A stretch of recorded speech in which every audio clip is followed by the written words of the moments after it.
जय जय सीताराम। हर हर महादेव। श्री शिवाय नमस्तुभ्यम। प्रिय भक्तों, आज हम आपको शनिदेव महाराज का एक ऐसा चमत्कारी मंत्र बताने जा रहे हैं जो आपकी सभी प्रकार की परेशानियों को दूर कर देगा। शनिदेव जब नाराज हो जाते हैं तब मनुष्य का जीवन परेशानियों से भर देते हैं। शनिदेव तन मन और धन की हानि करते हैं, इसलिए शनिदेव को प्रसन्न करना बहुत ही ज़रूरी है।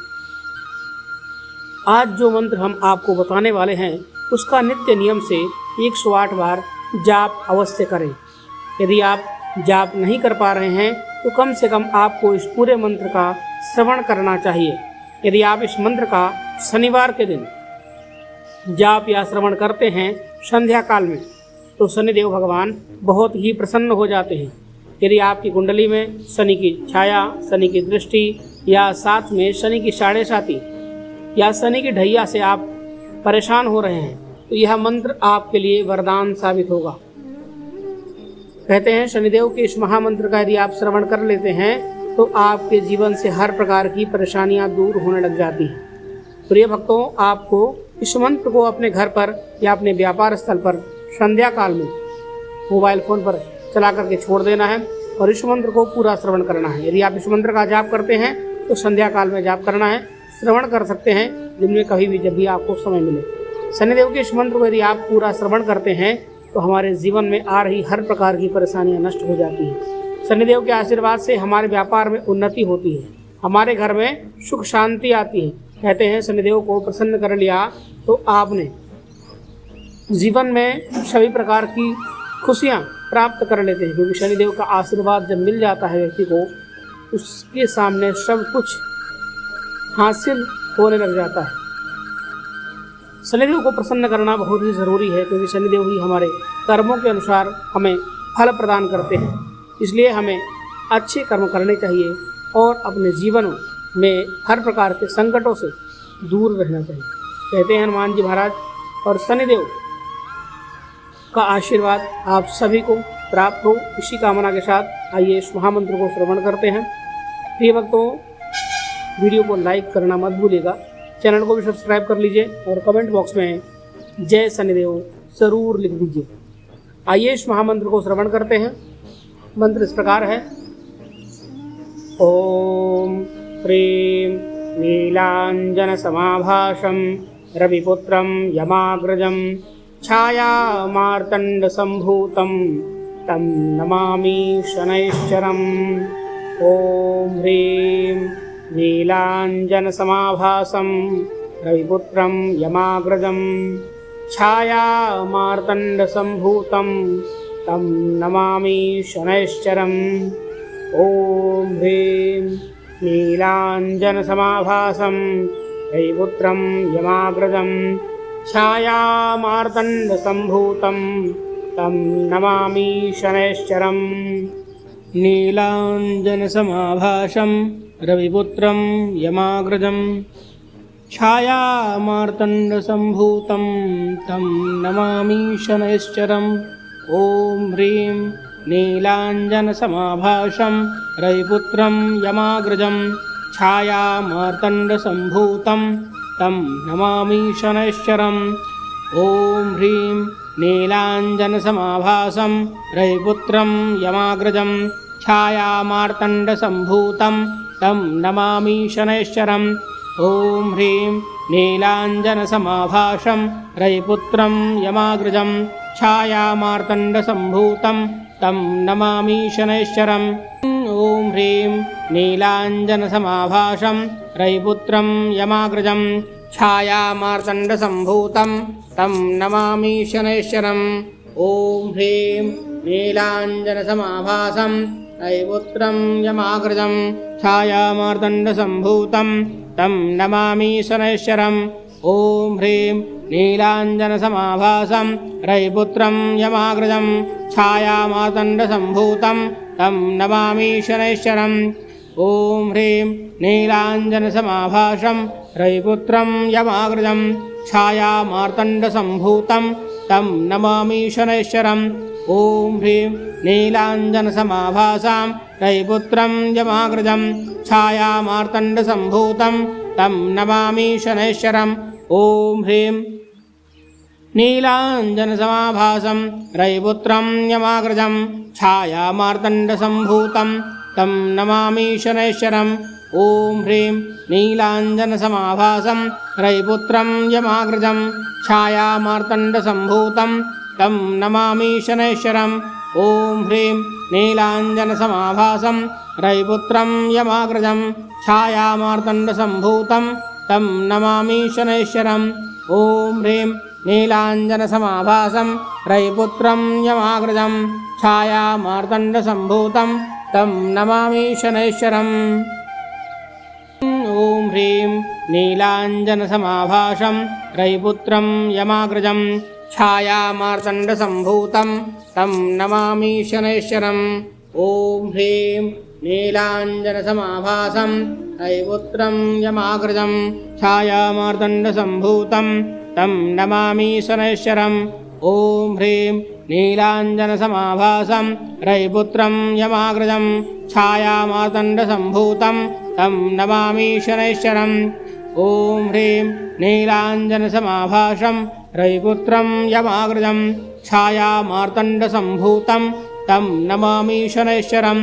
ॐ ह्रीं नीलाञ्जनसमाभासां रविपुत्रं यमाग्रजं छायामार्तण्डसम्भूतं तं नमामि शनैश्चरम्।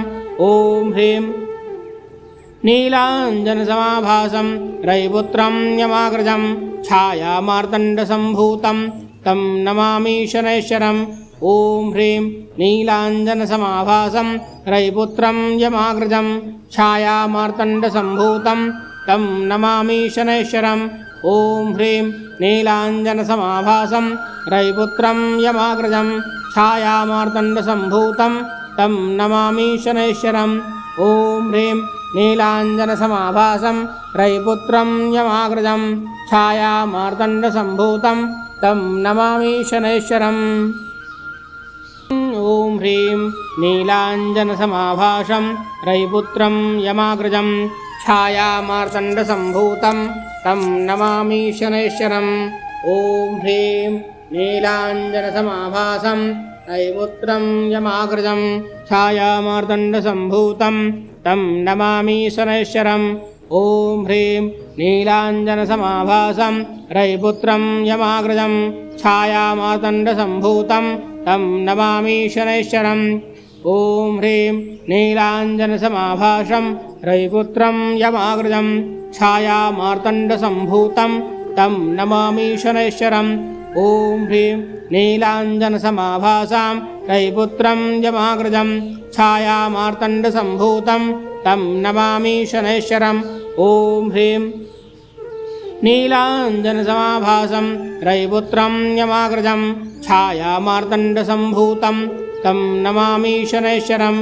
ॐ ह्रीं नीलाञ्जनसमाभासं रविपुत्रं यमाग्रजं छायामार्तण्डसम्भूतं तं नमामि शनैश्चरम्। ॐ ह्रीं नीलाञ्जनसमाभासं रविपुत्रं यमाग्रजं छायामार्तण्डसम्भूतं तं नमामि शनैश्चरम्। ॐ ह्रीं नीलाञ्जनसमाभासं रविपुत्रं यमाग्रजं छायामार्तण्डसम्भूतं तं नमामि शनैश्चरम्। ॐ ह्रीं नीलाञ्जनसमाभासं रविपुत्रं यमाग्रजं छायामार्तण्डसम्भूतं तं नमामि शनैश्चरम्। ॐ ह्रीं नीलाञ्जनसमाभासं रविपुत्रं यमाग्रजं छायामार्तण्डसम्भूतं तं नमामि शनैश्चरम्। ॐ ह्रीं नीलाञ्जनसमाभासं रविपुत्रं यमाग्रजं छायामार्तण्डसम्भूतं तं नमामि शनैश्चरम्। ॐ ह्रीं नीलाञ्जनसमाभासं रविपुत्रं यमाग्रजं छायामार्तण्डसम्भूतं तं नमामि शनैश्चरम्। ॐ ह्रीं नीलाञ्जनसमाभासां रविपुत्रं यमाग्रजं छायामार्तण्डसम्भूतं तं नमामि शनैश्चरम्। ॐ ह्रीं नीलाञ्जनसमाभासं रविपुत्रं यमाग्रजं छायामार्तण्डसम्भूतं तं नमामि शनैश्चरम्। ॐ ह्रीं नीलाञ्जनसमाभासं रविपुत्रं यमाग्रजं छायामार्तण्डसम्भूतं तं नमामि शनैश्वरम्।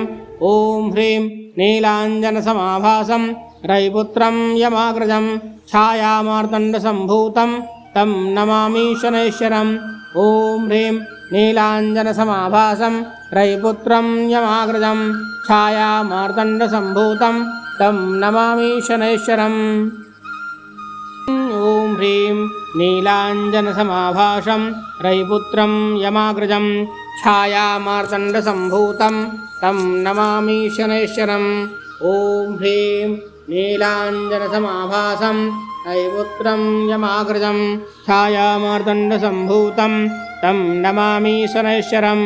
ॐ ह्रीं नीलाञ्जनसमाभासं रविपुत्रं यमाग्रजं छायामार्तण्डसम्भूतं तं नमामि शनैश्वरम्। ॐ ह्रीं नीलाञ्जनसमाभासं रविपुत्रं यमाग्रजं छायामार्तण्डसम्भूतं तं नमामि शनैश्वरम्। ॐ ह्रीं नीलाञ्जनसमाभासां रविपुत्रं यमाग्रजं छायामार्तण्डसम्भूतं तं नमामि शनैश्वरम्। ॐ ह्रीं नीलाञ्जनसमाभासं रविपुत्रं यमाग्रजं छायामार्तण्डसम्भूतं तं नमामि शनैश्वरम्। ॐ ह्रीं नीलाञ्जनसमाभासं रविपुत्रं यमाग्रजं छायामार्तण्डसम्भूतं तं नमामि शनैश्वरम्। ॐ ह्रीं नीलाञ्जनसमाभासं रविपुत्रं यमाग्रजं छायामार्तण्डसम्भूतं तं नमामि शनैश्वरम्। ॐ ह्रीं नीलाञ्जनसमाभासं रविपुत्रं यमाग्रजं छायामार्तण्डसम्भूतं तं नमामि शनैश्वरम्। ॐ ह्रीं नीलाञ्जनसमाभासं रविपुत्रं यमाग्रजं छायामार्तण्डसम्भूतं तं नमामि शनैश्वरम्। ॐ ह्रीं नीलाञ्जनसमाभासं रविपुत्रं यमाग्रजं छायामार्तण्डसम्भूतं तं नमामि शनैश्वरम्। ॐ ह्रीं नीलाञ्जनसमाभासं रविपुत्रं यमाग्रजं छायामार्तण्डसम्भूतं तं नमामि शनैश्वरम्। ॐ ह्रीं नीलाञ्जनसमाभासं रविपुत्रं यमाग्रजं छायामार्तण्डसम्भूतं तं नमामि शनैश्वरम्। ॐ ह्रीं नीलाञ्जनसमाभासां रविपुत्रं यमाग्रजं छायामार्तण्डसम्भूतं तं नमामि शनैश्वरम्। ॐ ह्रीं नीलाञ्जनसमाभासं रविपुत्रं यमाग्रजं छायामार्तण्डसम्भूतं तं नमामि शनैश्वरम्। ॐ ह्रीं नीलाञ्जनसमाभासं रविपुत्रं यमाग्रजं छायामार्तण्डसम्भूतं तं नमामि शनैश्वरम्। ॐ ह्रीं नीलाञ्जनसमाभासं रविपुत्रं यमाग्रजं छायामार्तण्डसम्भूतं तं नमामि शनैश्वरम्। ॐ ह्रीं नीलाञ्जनसमाभासं रविपुत्रं यमाग्रजं छायामार्तण्डसम्भूतं तं नमामि शनैश्वरम्। ॐ ह्रीं नीलाञ्जनसमाभासं रविपुत्रं यमाग्रजं छायामार्तण्डसम्भूतं तं नमामि शनैश्वरम्। ॐ ह्रीं नीलाञ्जनसमाभासं रविपुत्रं यमाग्रजं छायामार्तण्डसम्भूतं तं नमामि शनैश्वरम्। ॐ ह्रीं नीलाञ्जनसमाभासं रविपुत्रं यमाग्रजं छायामार्तण्डसम्भूतं तं नमामि शनैश्वरम्। ॐ ह्रीं नीलाञ्जनसमाभासं रविपुत्रं यमाग्रजं छायामार्तण्डसम्भूतं तं नमामि शनैश्वरम्। ॐ ह्रीं नीलाञ्जनसमाभासां रविपुत्रं यमाग्रजं छायामार्तण्डसम्भूतं तं नमामि शनैश्वरम्।